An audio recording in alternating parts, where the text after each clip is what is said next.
एक प्रकारे आज ही स्टील सिटी होते आहे, कारण केवळ लॉइड नाही तर लॉइडनी पेलेट प्लांट तयार केलाय, स्लरी पाईपलाईन तयार केलेली आहे आणि भविष्यात वेगवेगळे जे इन्व्हेस्टर इथे येत आहेत. मागच्याच काळात आम्ही सुरजागड इस्पातचं एक बाबा आपण भूमिपूजन केलं. या सगळ्यांना इथे जी इन्व्हेस्टमेंट येते या सगळ्यांना रॉ मटेरियल पुरवण्याचं काम हे लॉइडच्या माध्यमातून या ठिकाणी होतं आहे.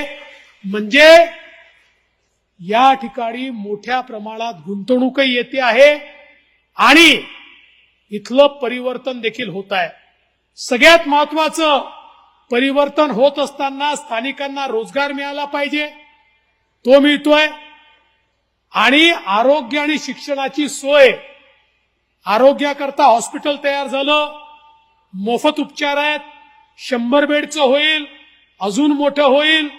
आणि त्याचसोबत जी शाळा सीबीएसई पॅटर्नची सुरू केली आहे, पुढच्या काळामध्ये 12,000 आमच्या मुलांना मोफत शिक्षण, सीबीएसईचं शिक्षण या शाळेमध्ये मिळणार आहे. ही अत्यंत महत्वाची गोष्ट आहे.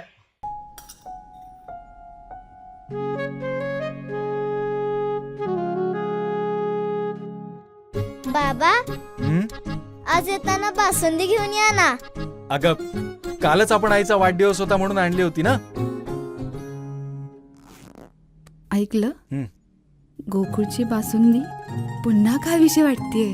खरं सांगू, मलाही खावीशी वाटतेय. पुन्हा पुन्हा खावीशी वाटणारी गोकुळ बासुंदी.